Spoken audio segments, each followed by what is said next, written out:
Dan saya mohon ya, kalau sudah jelas melanggar, jelas mengakibatkan kerugian triliunan, ya semua unsur lah, terutama juga hakim-hakim ya, vonisnya jangan terlalu ringan lah.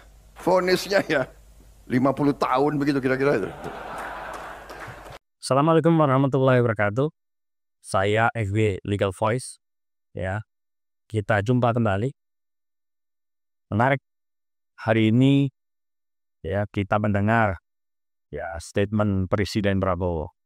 Harusnya dihukum 50 tahun atau kembali waktu.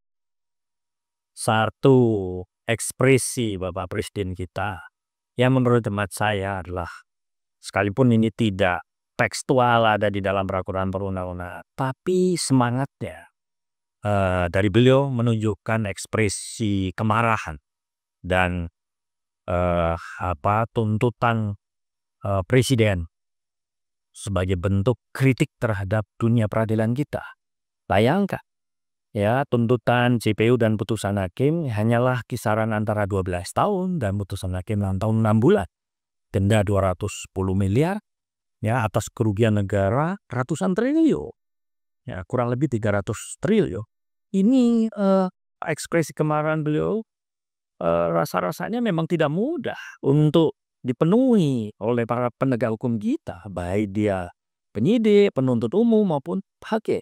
Ini semacam judicial skeptis ya dari presiden terhadap realitas peradilan kita. Sementara sisi lain juga presiden mempersoalkan ya overcrowded di dalam penjara. Buat apa? Apakah ya sistem pemasyarakatan juga bisa bekerja dengan baik? Pembinaan para napi, ya warga binaan bisa kembali resosialisasi. Beliau justru menginginkan agar cukup banyak ya diberikan semacam pengampunan, ya semacam hak prerogatif presiden ya kepada para napi atau warga binaan ya dalam rangka efektif punishment cost. Penjara yang penuh sesak seperti itu, ya itu penghukuman dan biaya penghukuman yang tidak efektif.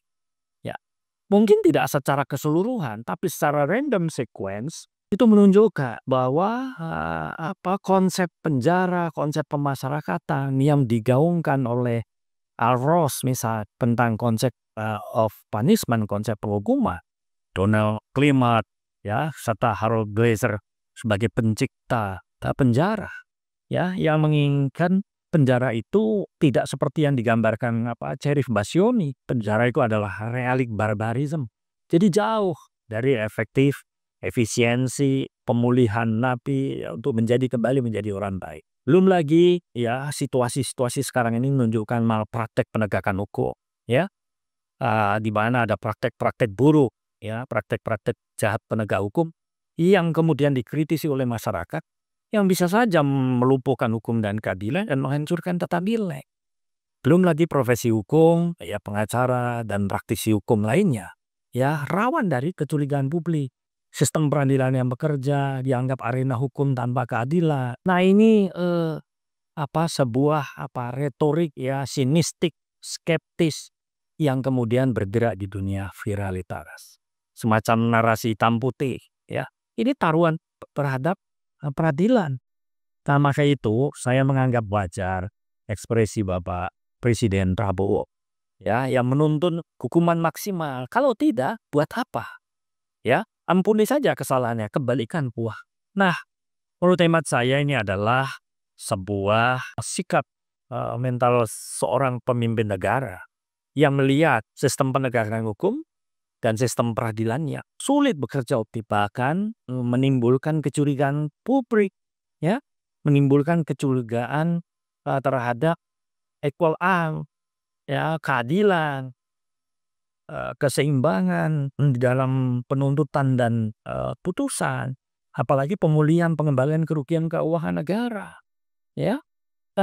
Kerugian keuangan negara bukan hanya soal perdebatan letak konsep saja, tapi membutuhkan langkah konkret, ya, membutuhkan fakta-fakta yang bisa meyakinkan kepada publik bahwa peradilan ini memang betul-betul bekerja dan pemulihan kerugian negara itu betul-betul menjadi sebuah pilihan yang rasional.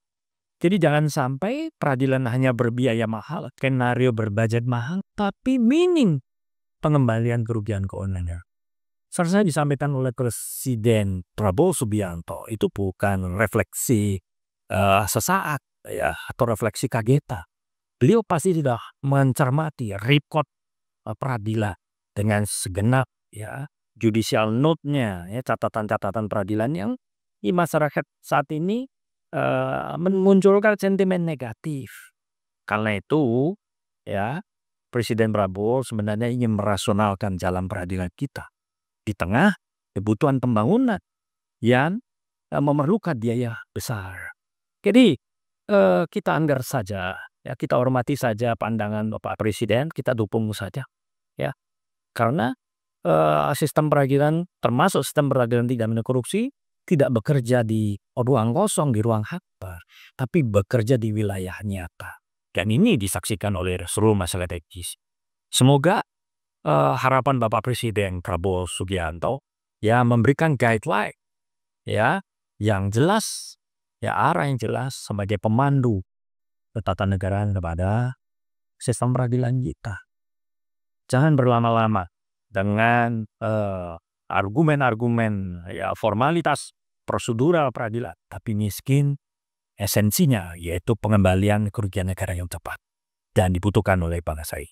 Demikian, salam hormat saya, Full Editor Voice. Sampai jumpa. Assalamualaikum warahmatullahi wabarakatuh.